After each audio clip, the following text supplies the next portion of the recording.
Hello மக்களே, இப்படி கூப்பிட்றது எனக்கு ஏதோ மாதிரி தெரியுது. அதாவது மக்களே மக்களேன்னு சொல்கிறது வித்தியாசமாக தெரியுது. வேறு எப்படி கூப்பிடலான்றதை நீங்கள் எனக்கு கொஞ்சம் சஜஸ்ட் பண்ணுங்கள். ஏன்னா எனக்கு உறவுகள்னால் ரொம்ப பிடிக்கும். ஆனால் உறவுகள் யாருமே புரிஞ்சுக்கிற மாட்டாங்க. நிறைய பேர் புரிஞ்சுக்க மாட்டாங்க. ஆனால் எனக்கு ரொம்ப பிடிக்கும் உறவுகள்னால். அதனால் உங்களை நான் எப்படி கூப்பிட்றது அப்படின்றத நீங்கள் தான் எனக்கு சொல்லணும். உங்கள் எல்லாரையும் என்னோடய உறவுகளாக நினச்சி தான் நான் இந்த வீடியோ எடுத்து போட்டுக்கிட்டு இருக்கேன். இன்றைக்கி எங்கள் வீட்டில் என்ன குழம்பு அப்படின்றத பார்க்கலாம். எங்கள் வீட்டுக்கு பின்னாடி மிளகு தக்காளி கீரை ஒரு 4 செடி இருந்துச்சு. அதிலேருந்து பறித்த கீரையை பொரியல் பண்ணிவிட்டு அதில் இருந்த காயை அப்படியே வத்த குழம்பு மாதிரி வைக்கலான்னு சொல்லிட்டு தாங்க பறித்து ரெடி பண்ணேன். இப்போ அந்த குழம்பு எப்படி வைக்கிறதுன்றதை பார்க்கலாம்.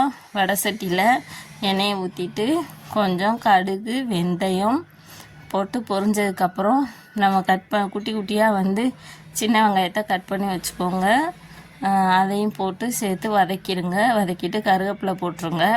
2 தக்காளி மீடியம் சைஸ் எடுத்துக்கோங்க.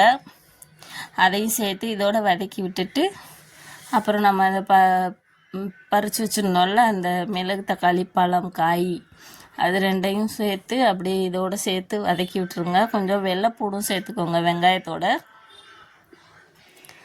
அப்புறம் வீட்டில் அரைச்ச குழம்பு மிளகாய்த்தூள் 2 ஸ்பூன் எடுத்துக்கோங்க.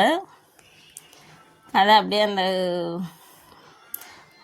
அந்த வெங்காயம் தக்காளி இதோடு சேர்த்து லைட்டாக வதக்கி விட்டுட்டு புளியை ஒரு லெமன் சைஸ் அளவு புளி எடுத்து வச்சுக்கோங்க. அதை கரைச்சி அதையும் சேர்த்து இதில் ஊற்றிடுங்க.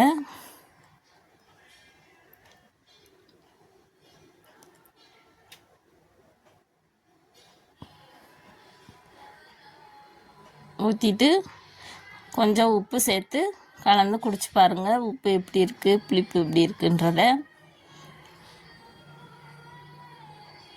அதே மாதிரி காரம் நம்மளுக்கு தகுந்த அளவுக்கு நீங்கள் மிளகாத்தூள் சேர்த்துக்கோங்க. நாங்கள் 4 பேருக்கு அளவாக 2 ஸ்பூன் சேர்த்துருக்கேன்.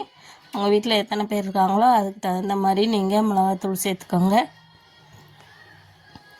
இப்போ கலந்து விட்டுட்டு குடிச்சு பாருங்கள். டேஸ்ட் எப்படி இருக்குன்னு பார்த்துட்டு நல்லா கொதி வரணும். கொதி நல்லா வத்த போகும்போது இத்தினோண்டு வெல்லம் அது கொஞ்சம் சேர்த்துக்கோங்க.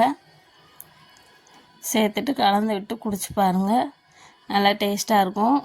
இப்படி தான் நான் இந்த வத்த குழம்பு வச்சுருக்கேன். நீங்கள் இதே மாதிரி ஒரு தடவை வச்சு ட்ரை பண்ணி பாருங்கள்.